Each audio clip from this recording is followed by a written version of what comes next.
Eu sou a Mac e nesse vídeo eu vou mostrar a forma que eu uso para desenhar um tibi.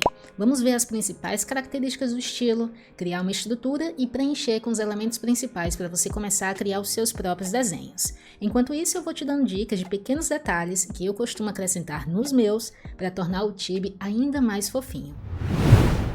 A principal característica desse estilo está na proporção exagerada que ele tem. A cabeça é muito maior em comparação ao tamanho do corpinho, e essa relação entre o tamanho da cabeça e do corpo pode mudar de acordo com a sua preferência e estilo.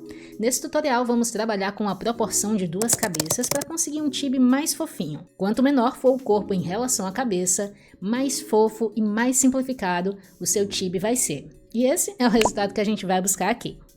Para começar, tudo que temos que fazer para alcançar essa proporção de duas cabeças é usar a mesma altura da cabeça para fazer o corpo. Por isso, a primeira etapa que vamos fazer é construir a cabeça para usá-la como medida depois. Temos então um círculo para a cabeça e um conjunto de linha para os olhos. E eu gosto de colocar essas linhas na parte inferior desse círculo para conseguir uma proporção mais fofinha para ele. Também já deixo separado o espaço para a distância dos olhos. Entre os olhos, você pode usar a medida de mais ou menos o tamanho de um olho.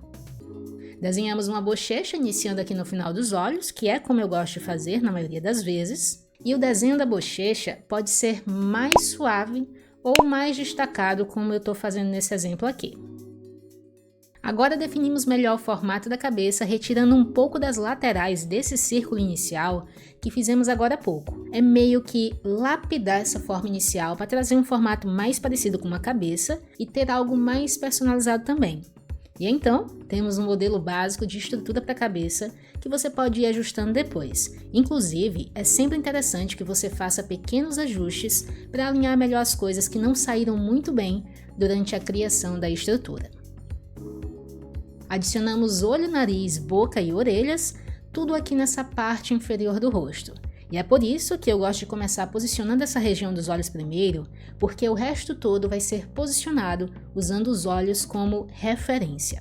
Minha dica para desenhar esses elementos do rosto, se você quer um visual mais fofo e exagerado, é que você desenhe nariz e boca bem próximo dos olhos. Vai testando para ver qual distância você prefere mais. E as orelhas podem ficar nesse espaço entre olhos e nariz, e o tamanho delas vai variar. Um pouco maior, um pouco menor, é você que vai decidir. Nesse estilo, nós temos bastante liberdade para tomar algumas decisões. No final, fiz alguns ajustes porque eu senti que ele precisava de um pouquinho mais de queixo e assim a cabeça ficou pronta. Resumindo, nesse tipo de estilo, o que eu mais me preocupo quando eu estou desenhando o rosto é que todos os elementos do rosto estejam mais na parte inferior da cabeça. Desenho olhos grandes, garanto que o nariz e boca fiquem numa distância bem próxima aos olhos e, claro, eu não esqueço das bochechas. Esse conjuntinho de detalhes conseguem trazer um visual mais agradável e amigável para o nosso desenho. Vamos fazer o corpo.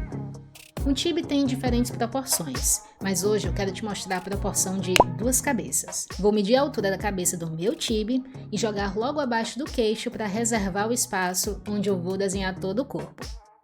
Uma forma fácil de dividir o espaço para o tronco e para as pernas do seu tibi é dividir essa medida que reservamos para o corpo em duas partes iguais. Na parte de cima, desenhamos o tronco e na parte de baixo reservamos para fazer as pernas. Essa é uma forma simples de pensar.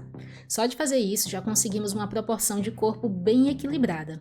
Acho que para começar pode ser mais interessante iniciar com essa configuração aqui e só depois ir procurando outras variações. Continuando, vamos desenhar um pescoço curtinho e fino para ele, que é como eu acho que funciona melhor para esse estilo quando decidimos fazer tibis com pescoço. E o tronco vai ter um formato mais ou menos assim. Na verdade, o formato não importa tanto, tem outras formas de fazer isso também. O mais importante é que você construa um corpo mais largo para enfatizar ainda mais o aspecto de fofura que estamos buscando. Quanto mais rechonchudo, melhor. Para as pernas, apenas vamos nos preocupar em não deixar muito fino, a menos que você busque criar um personagem mais adulto. E para o formato delas, eu gosto de pensar em uma forma retangular, curvada e flexível, para ajudar a trazer uma aparência mais leve e divertida para ele. Nos braços, você pode usar a mesma ideia.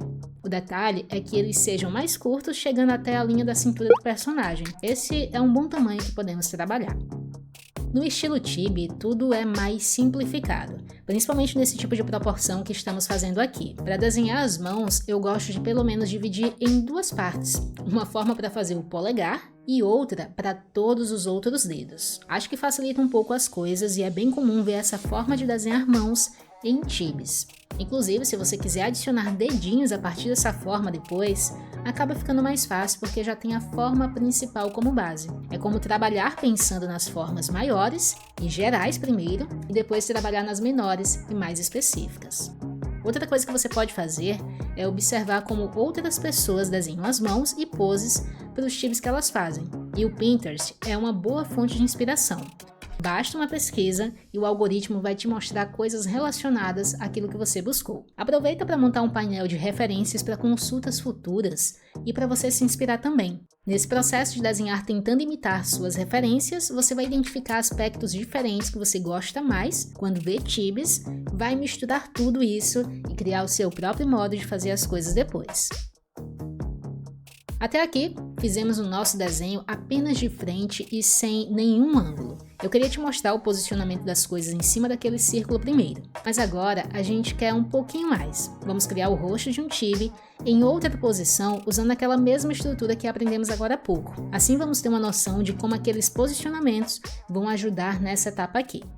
Vamos começar com aquele mesmo formato inicial, só que agora não vamos mais pensar que essa forma aqui é um círculo, agora estamos pensando em uma esfera. Vamos fazer a linha central da nossa esfera, indicando para onde vai estar virado o rosto. E aproveita para já cortar as laterais da esfera, definindo onde é a parte lateral da cabeça dele.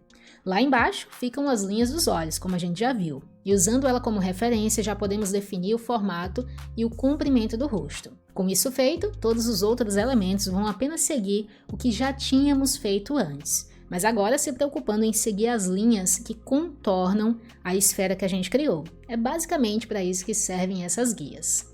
Outra coisa que vai acontecer aqui é que dependendo do ângulo em que você vai desenhar, alguns elementos vão sumir ou ficar mais distantes e curtos do que quando desenhamos de frente. Aí vai ser um tantinho de prática e de percepção também.